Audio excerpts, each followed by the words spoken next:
Did you hear about thank you. I know I get the Somali scam going on in Minnesota? Which one? I Oh, was about yes. to say which. The biggest supporter of that terrorist organization, it turns out, is the Minnesota taxpayer. That's not hyperbole. Yeah. So basically, in Minnesota, Somalis from a country known for piracy and fraud got here and immediately began engaging in piracy and fraud, where they realized they could get money by saying their kids are autistic. And then you find a doctor to prescribe or to diagnose them rather as autistic. And then that boosts money. And so basically the Minnesota state fund for autism went from 3 million in 2018 to 400 million today. And it's all fraud driven. And a huge amount of that money, like Kyle said, is being donated to a terror group in Somalia. And the only reason that Jacob Frey was reelected in Minnesota as the mayor is because intra-tribal Somali, the mayor of Minnesota, Jacob Frey, he was running against the mayor of Minnesota. Or I'm sorry, the mayor of Minneapolis. My mistake. Oh, okay. The mayor of Minneapolis. It was Jacob Frey, the incumbent, against this Somali guy. And the only reason the Somali guy lost is because it turns out, happenstance, now Somali tribal politics are part of Minnesota politics, because Ilhan Omar went out there and was like, we all have to stand together. We have to do this and that. And then it failed. And she went out again and was like, we must remove these Googlamites or whatever the fucking other tribe is named, saying like, we have to get rid of them because they're not for Somalia. We are for Somalia. Minnesota for Somalia. And so believe it or not, importing hundreds of thousands of Somalis has not made America Trump took away their protected status. You see that? The Somalis? A great deal of Somalis, yes. Good, yeah. He did the same thing he did to the Venezuelans, and they don't belong here, bro. Somalia sucks. Good old. Okay. You ever met a Somali? That must be an edgy take on Reddit, but it's not in the world. Yeah, I know, but like, well, just like a blanket statement. They don't belong here. Those Somalis. It's like a country of like millions and millions of people. Like some of them are fine. Some of them come over here and want to. What are your favorite Somali inventions? Like, what are your favorite things? Inventions? Yeah, like inventions, industrious practices. Like, what are your favorites? I'm not looking for inventors. I'm not looking for the Somalian Thomas Edison. I just think we should have Thomas Edison. And this is what I say, is that there is so much gold in the bald man's head that you must get it. Most of the Somalians I've met are like really good guys and hardworking and like family people, Muslims. Yeah, there's plenty of nice people from every country, of course. Well, yeah, but you're saying we don't need any of them. Keep them out. All of them. What about the nice Well, I think their entryway has been sullied. Like, no thanks.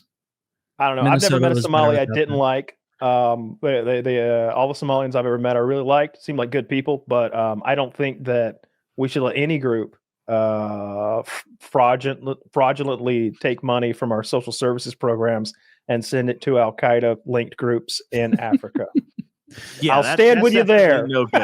Yeah. Like, I don't know any Somalians. I've known a couple Nigerians, and they've been winners. Chocolate Thunder's one of them, right? He came here. I think he got an engineering degree. Now he's working hard during the day, building a real estate empire on the side. Got him a white woman. He does. But these are Nigerians hustle, dude. Those guys grind. Yeah, he's cool because I like him, so I'm good with that. But he's like good for America. Like he does good things. He's a productive member of society. He's a winner. Do you think he's takes on basketball? He's a Celtics fan, which makes him racist against black people somehow. But but like. I don't know. I think in general, people he was born here, but his parents moved here. People who self-select and go to another country to find a better life are often the cream of the crop on where they came from. People who just stay where they are and suffer and fail, the lazy ones. Sometimes, but there's also plenty of retards coming in. Yeah, I mean, I don't think I see them all pulling their whole retards. families over. Yeah, I don't know. I think we all just want a more selective legal process for immigration. You know what I And- want? Oh, I'm sorry, Kyle. They should be No, go ahead. tall too. I would like it if we had some regulation on where they live for a while. Like, I don't like Chinatown or Little Italy or whatever. Like, maybe this is racist, I don't know. But I would rather it be more of a melting pot where, like, they didn't take over an area. Instead, they blended in and sure, they could influence us a little bit. We all That's love traditionally the food. what's always happened, though. If you look at New York, right? You know, you Is it Somalia? Little Somalia. I'm not talking. I'm talking about Italian. I'm talking about traditional immigration. I'm talking about Italians, Irish, Germans. How they end up in these pockets of where they speak the same language, and everybody there is that. Yeah, that's fine. But assimilation doesn't seem to be as big a thing anymore because now they'll be like, oh, this group of Haitians should assimilate to Ohio. And they're like, what are you, a racist? You're trying to get them to delete their history? And it's like, no, that's part of assimilating. Is what do you think assimilation is? It's not some ethereal guess. It's you assimilate to white Anglo-Saxon Protestant culture. That's what America's always. You assimilate to that. You bring whatever bits of spices and food you can, and then you move from there. Like, everyone's happy with the food. I think maybe American food is subpar because we're never like, keep your food where you came from. We're like, what you got over there? Maybe it's an upgrade. I think we have good food. What's American food? Sorry, go ahead. What's American? I tell everybody I know, like, join ICE. Get in while the getting's good and get this money. It just seems like a no-brainer. Would you do it if you were 21 and like you didn't necessarily have like a career path in mind? Yeah. All right, let's take you back to the car rental place, right? A job I know you hated and didn't, obviously there wasn't going to be like a career. You didn't want to be your manager. And if ICE had happened then, and they're like $50,000 signing bonus, 100% I do it. 100%. Right? Yeah, I would have been like, this job is dead end. I can at least get more money doing whatever the fuck they want me to do. And then I would just silently hope that like they really did want me to stand on a street corner and do nothing. No, they're going to want you that to would like, be the goal. It'd be like, I'm going to sign up, huge bonus, stand on a street corner, wear some fucking cool Punisher mask. Bada bing, bada bing, bada boom. That's what you do. If I could join right now, I would, just for the stories for the show. Like if I weren't a fucking felon, I would absolutely join ICE right now just so I could come back. No, they have standards. I would think it would be kind of like a bit of a Suicide Squad thing where they would want you. Where they would, yeah, where they would want you in the mix, making some decisions. They'd be like, "No, you couldn't trust him." Look, if I were running things, I would also want me in the mix. I've got ideas, Taylor. I've got big ideas. You know, I could increase the amount of people that we're rounding up big time. All right. I think it needs to be a reality show, like right away. I want a reality show that's based around ICE that's like Cops, but obviously you get the producer's going to cherry pick. We're going to film for a month and we're going to and we're going to cherry pick the worst stuff. We're going to make ICE look good, make them look like heroes. You're going to have that one part. If you watch old Cops, you know, the camera's there and some guy driving, it's nighttime. You can just see him lit by the dashboard. He's like, yeah, I've been a cop for 3 years. Just wanted to serve my community after I got back from the war. And I got to say, it's rewarding. You know, you see the effect you have on people's lives and you do some good in the place where you live. And that means a lot to me. Like, you get those moments with the ICE guys. It would be an incredible recruiting tool. And tell me you wouldn't love to watch some fucking night vision ICE raids running into fucking the suburbs of Chicago, chasing them through alleys, thermal drones. These illegals are pretty quick though. You know what the theme, and you get vanilla. I want to tie vanilla brown ice boys, ice brown so boys. badly. What you gonna do? Ooh, right. I mean, that's be how it works. I want Ice Ice Baby. I want that to be the theme song when it comes on. Yeah, I feel like I don't care that it's an old song. I think it still rocks, and it's just too perfect for ICE. It's solid. That's a great song. I'm so curious, dude. I've been wondering this whole time. What on earth are your guys' demographics on this show? Because like some of the things that you guys discuss, if I went on my show and like had the immigration conversation, I'd have to post an apology video.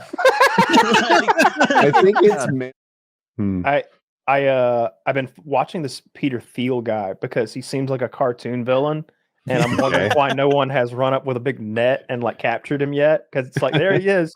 That's fucking Blowfield. He's right there in front of you guys. Like, he's not on Skull Island. He's not at the center of the earth in a fiery cave. He's just on 60 Minutes calling the Pope the Antichrist. There he is. There he is. Why? Still not going to get him. No, the Marines aren't on the way. What are we doing here? Why haven't we grabbed him yet? Like, that guy just. He seems cartoon villain evil. I think he literally did say the Pope was the Antichrist this week. He picked the waking vice up and president. doing blood rituals for He's sure. A powerful the vice man. president. Yeah. I mean, somebody's got to. Okay, traditionally the president-elect does. But Do they? Presidential candidate. But do they? Okay, maybe. I don't know. How can I know though? Right? I think there's power brokers. I think that like I think once the group like I bet there's some like swanky meeting at somewhere, and like the head of the Republican National Committee's there, and like all the higher ups and the donors are there too, and they're like, hey, Bob's coming over tonight, we're gonna take one last look at Bob and see if he's our guy.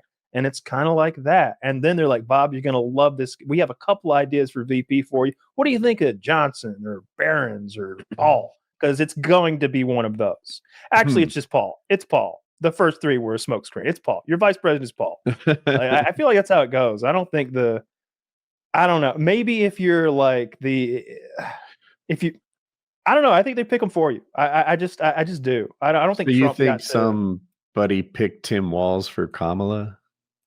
Yes, I absolutely do. I think that there was a lot of like research and focus groups and a lot of like weighing and measuring and a lot of like backhanded, like left-handed handshakes that were going on. Like, this guy owes me for this, that this guy owes me for that.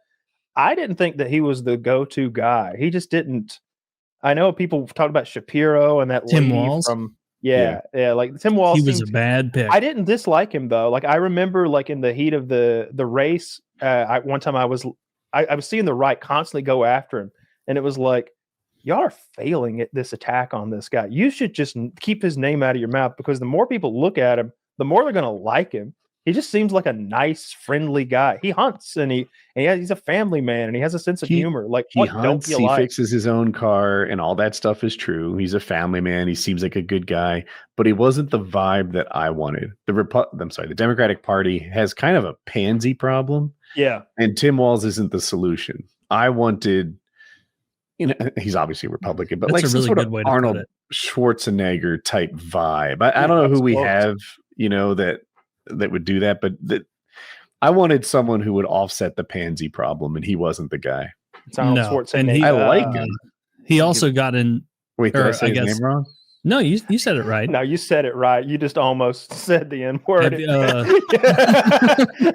I didn't almost think it. I don't know what we were talking about. Treacherous last name to say.